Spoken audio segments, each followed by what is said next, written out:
AP CM Jagan చేపట్టిన మేమంతా సిద్ధం బస్సు యాత్ర విజయవంతంగా 21వ రోజుకు చేరుకుంది. జగన్ బస్సు యాత్ర అడుగడుగున జన నీరాజనం అందుకుంటోంది. ప్రతి పల్లె, ప్రతి పట్టణం జగన్ కి స్వాగతం పలుకుతోంది. సీఎం జగన్ కాసేపట్లో బస్సు యాత్రని ఎండాడ నుంచి ప్రారంభించనున్నారు. అక్కడి నుంచి మధురవాడ మీదుగా ఆనందపురం చేరుకోనుంది. చెన్నాస్ కన్వెన్షన్ హాల్ దగ్గర వైసీపీ సోషల్ మీడియా కార్యకర్తలతో సీఎం జగన్ ముఖాముఖి కార్యక్రమంలో పాల్గొంటారు. అనంతరం తగరపు వలస మీదుగా జొన్నాడ చేరుకుంటారు ముఖ్యమంత్రి.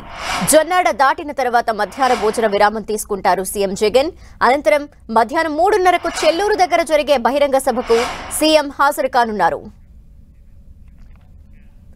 బహిరంగ సభ తర్వాత చింతవలస, భోగాపురం, రణస్థలం మీదుగా అక్కివలస చేరుకుంటారు.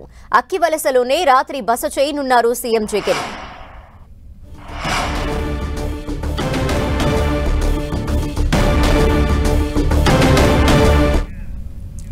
సీఎం జగన్ బస్ యాత్ర 21వ రోజు మరి కాసేపట్లో ప్రారంభం కాబోతోంది. దీనికి సంబంధించిన డీటెయిల్స్ మా ప్రతినిధి చిట్టిబాబుని అడిగి తెలుసుకుందాం. చిట్టిబాబు, ధనలక్ష్మి, మేమంతా సిద్ధం బస్ యాత్ర మరికొద్ది సేపట్లోనే ప్రారంభం కాబోతుంది. ఎండాడి నుంచి బస్ యాత్ర ప్రారంభం అవుతుంది. నేరుగా ఎండాడి నుంచి మధురవాడ మీదుగా ఆనందపురం వరకు చేరుకుంటుంది. ఆనందపురంలో చెన్నాస్ కన్వెన్షన్ హాల్లో సోషల్ మీడియా కార్యకర్తలతో సీఎం జగన్మోహన్ రెడ్డి నేరుగా మాట్లాడతారు. వాళ్ళతో మాట్లాడేటువంటి అనంతరం తగరపాలెం మీదుగా విజయనగరం జిల్లాలోకి బస్ యాత్ర అనేది ప్రవేశిస్తుంది. విజయనగరం జిల్లా జొన్నాడలో భోజన విరామం తీసుకుంటారు. భోజన విరామం తర్వాత నేరుగా రణస్థలం మీదుగా అక్కివలసలో సీఎం రాత్రికి బస ఉంటుందని ఇప్పటికే రకమైనటువంటి షెడ్యూల్ వచ్చినటువంటి పరిస్థితి. ఇక్కడకు సీఎం జగన్మోహన్ రెడ్డి బస్ యాత్ర మరికొద్ది సేపట్లో ప్రారంభం కానున్నటువంటి నేపథ్యంలోనే పెద్ద సంఖ్యలో ప్రజలు, వివిధ వర్గాలకు చెందినటువంటి వ్యక్తులు కూడా ఇక్కడ చేరుకోవడం జరిగింది. ముఖ్యంగా స్టీల్ ప్లాంట్ సంబంధించి నేతలు కూడా 5 బృందం కొద్దిసేపటి క్రితమే సీఎం జగన్మోహన్ రెడ్డి కలవడానికి లోపలికి వెళ్లడం జరిగింది. స్టీల్ ప్లాంట్ అనేది గడిచినటువంటి సంవత్సరం కాలంగా స్టీల్ కార్మికులతో పాటు ఉక్కు పరిరక్షణ పోరాట సమితి నేతలు వివిధ రూపాల్లో తమ గళాన్ని వినిపిస్తున్నారు. ఖచ్చితంగా విశాఖ స్టీల్ ప్లాంట్ను ప్రభుత్వ రంగంలో కొనసాగించాలంటూ కూడా స్టీల్ సంఘ నాయకులు కూడా నేరుగా సీఎం జగన్మోహన్ రెడ్డిని మరికొద్ది సేపట్లోనే కలిసేటువంటి అవకాశం ఉంది. ఇక ఆరోగ్యపరమైనటువంటి వేరే సమస్యలతో ఇబ్బంది పడుతున్న వారు కూడా నేరుగా సీఎంను కలవడానికి ఇక్కడ సంసిద్ధంగా ఉన్నారని చెప్పవచ్చు. ఈ తరుణంలోనే వివిధ వర్గాల ప్రజలు కలుస్తూనే ప్రజలకు అభివాదం చేసుకుంటూ సీఎం జగన్మోహన్ రెడ్డి యొక్క బస్సు యాత్ర ముందుకు సాగుతుంది. వేలాది మంది ప్రజలు వస్తున్నారు. మహిళలు, నిరుద్యోగులు, యువత పెద్ద సంఖ్యలో తరలి వస్తూ సీఎం జగన్మోహన్ రెడ్డికి తమ యొక్క సమస్యలు చెప్తున్నారు. ముఖ్యంగా ఆరోగ్యపరమైనటువంటి సమస్యలతో ఇబ్బంది పడుతున్న వారికి సీఎం జగన్మోహన్ రెడ్డి నేరుగా మాట్లాడి వారి యొక్క యోగక్షేమాలను అడుగు తెలుసుకొని భవిష్యత్తులో కూడా జగన్మోహన్ రెడ్డి అండగా ఉంటామని కూడా వారికి హామీ ఇస్తున్నటువంటి పరిస్థితి చాలా స్పష్టంగానే కనబడుతుంది.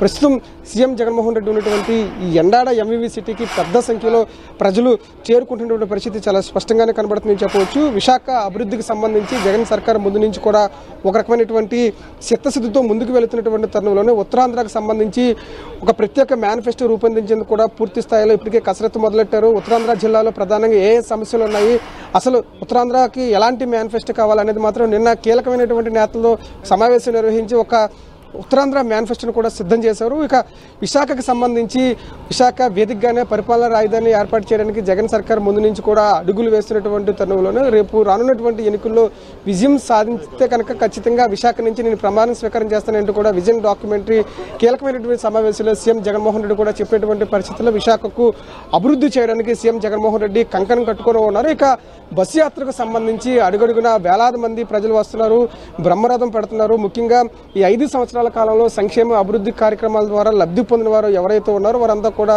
సీఎం జగన్మోహన్ రెడ్డి చూసేందుకు తండోపతండాలుగా తరలి వస్తున్నారు, హారతులు ఇస్తున్నారు. ఉత్తరాంధ్ర జిల్లాలకు సంబంధించి ఏవైతే నృత్యాలు ఉంటాయో, సాంస్కృతిక కార్యక్రమాలు ఉంటాయో, వివిధ వినూత్న కార్యక్రమాలు ఏర్పాటు చేసి చాలా కూడల్లో కూడా సీఎం జగన్మోహన్ రెడ్డికి స్వాగతం పలుకుతున్నటువంటి పరిస్థితి చాలా స్పష్టంగానే కనబడుతుంది. ఇక ఆదివారం నాడు సీఎం జగన్మోహన్ రెడ్డి విశాఖ నగరంలో అనూహ్యమైనటువంటి స్పందన వచ్చింది. ప్రతి కూడల్లో కూడా వేలాది మంది ప్రజలు వచ్చారు. ముఖ్యంగా అక్కయ్యపాలెంతో పాటు మద్దిలపాలెం, సత్యం కూడల్లో వేలాది మంది ప్రజలు వచ్చి సీఎం జగన్మోహన్ రెడ్డికి ఘనంగా స్వాగతం పలికారు. ఇక మరికొద్ది సేపట్లోనే ఎండాడ ఎంవీవీ సిటీలో సీఎం జగన్మోహన్ రెడ్డి యొక్క ఈ బస్ యాత్ర అనేది ప్రారంభం కాబోతుంది. ఇక సీఎంకు ఘనంగా స్వాగతం పలికేందుకు అన్ని వర్గాల ప్రజలు వచ్చారు. ఒకవైపు నుంచి వైసీపీ నేతలతో పాటు కార్యకర్తలు, మహిళలు, నిరుద్యోగులు, యువత వీరంతా కూడా పెద్ద సంఖ్యలో తరలి వచ్చి సీఎం జగన్మోహన్ రెడ్డి యొక్క బస్సు యాత్రను ఘనంగా స్వాగతం పలికేందుకు ఈ ప్రాంతం అంతా కూడా పెద్ద మొత్తంలో చేరుకున్నారు. ధనలక్ష్మి. Okay, thank you Chittibabu.